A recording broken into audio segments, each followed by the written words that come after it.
that this DM is in vanish mode. Talking about you fine. How did you even see that? Did you go? Alright, so I did. I can go to his page and see when he was in Atlanta and when he was hitting you. You can never break me. Ever. I'm trying to get some money. You. No, you. You. You. I'm done with you. You're dead to me. Divorce. Get the papers. I'm gonna take the high road like I should have done a long time ago. Interview 0:00/026.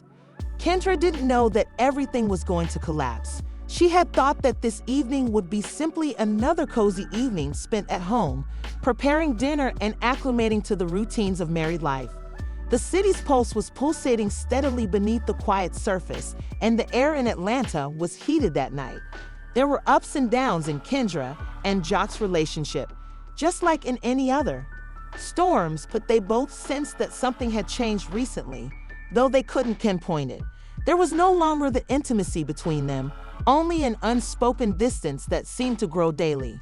Kendra was not aware that the Joc was no longer seeing things, but she had believed that they would make it through the silent storm and that their love would overcome whatever was threatening to keep them apart. Ignorantly enough, it started when Kendra went into the kitchen to prepare dinner and left her phone on the counter. He found himself staring down at it, the Joc who had always believed in her. Something had changed, but he wouldn't normally dig into her personal life like this. Recently, he has been plagued by unsettling ideas and a persistent sensation that Kendra was rejecting a simple. Looking at her phone seemed like the easiest way to confirm those worries, even though he knew deep down that it would be a betrayal of the trust they had created over the years. It was unnecessary for him to request the passcode. The final misstep that would lead to Kendra's demise was locking her phone. Joc trembled a little when he unlocked it. As his gaze swept across the screen, he was struck with the chill. The messages weren't humorous.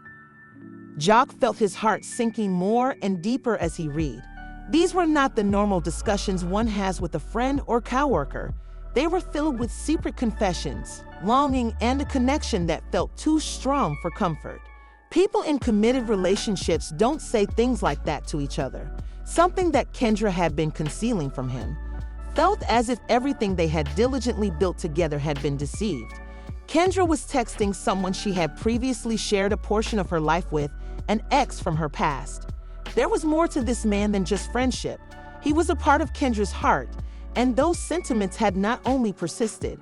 As Joc read the exchange again, his hands shook and his chest constricted in a mix of anger and incredulity.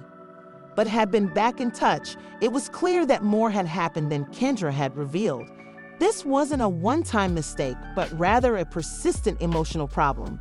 Joc was angry quickly and without restraint. He felt as if everything had been flipped upside down, including the love he had invested in his marriage and the vows they had made to one another. The heat rising in his chest, and his thoughts were palpable.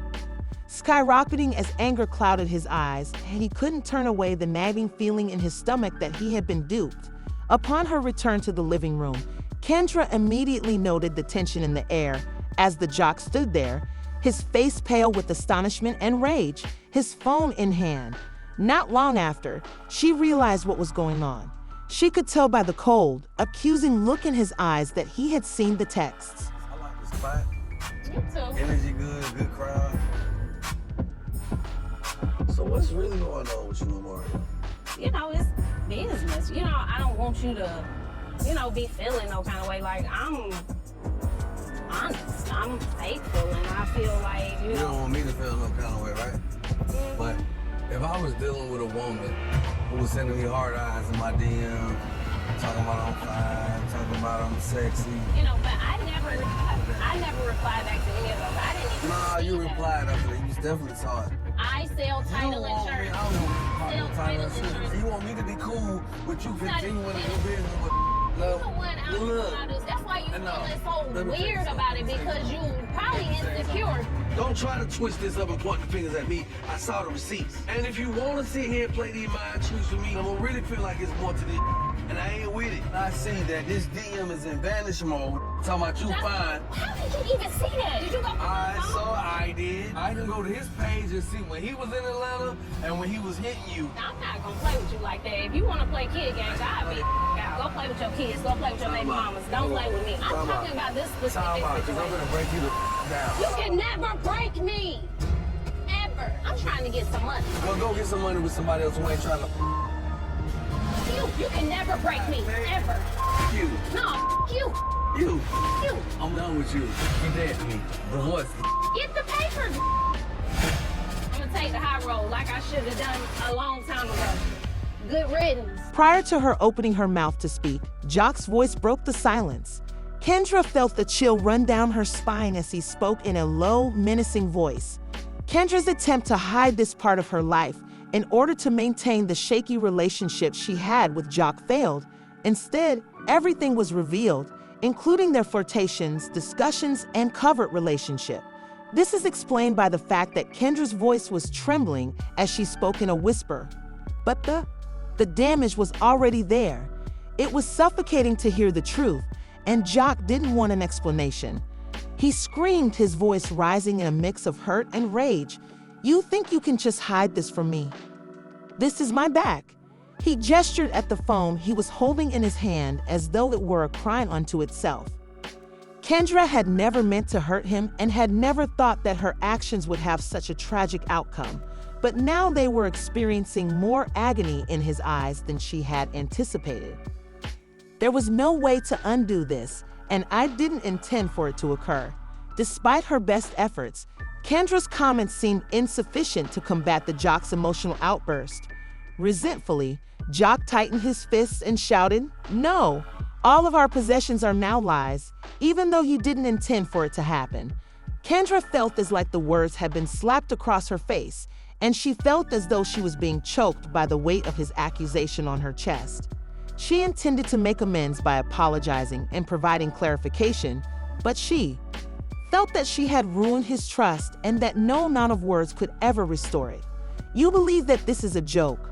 I loved you and I trusted you, but you've destroyed everything we had, Kendra. You have shattered me." His mouth continued to move, but now he was angry. As Kendra reached for him, his once warm and affectionate eyes were now filled with disdain and betrayal, but he wrenched away, his body painfully hard. The door shut behind him, and Kendra stood by herself in the middle of the room, feeling the consequences of her choices. He uttered the words, "Maybe this marriage was never real," in a voice that was hardly larger than a whisper. "Maybe I was just a fool." Tears filled Kendra's eyes as she collapsed onto the couch. She had lost him. There was no turning back. The jests and secrets had destroyed all. The Joc had gone into the night, leaving her heart aching and betrayed. There was no turning back to his gut. Not after this, when the trust, love, and foundation they had built had all been shattered, and the truth had surfaced, leaving wounds too deep to heal. There was an eerie quiet in the house during the night, each of their hearts' emptiness. Interview 749/816. I see that this DM is in vanish mode. Talking about you fine. How did you even see that? Did you go through my Alright, phone? so I did. I can go to his page and see when he was in Atlanta and when he was hitting you. You can never break me. Ever. I'm trying to get some money. You. No, you. You. You. I'm done with you. You dead to me. Divorce. Get the papers. I'm gonna take the high road like I should have done a long time ago.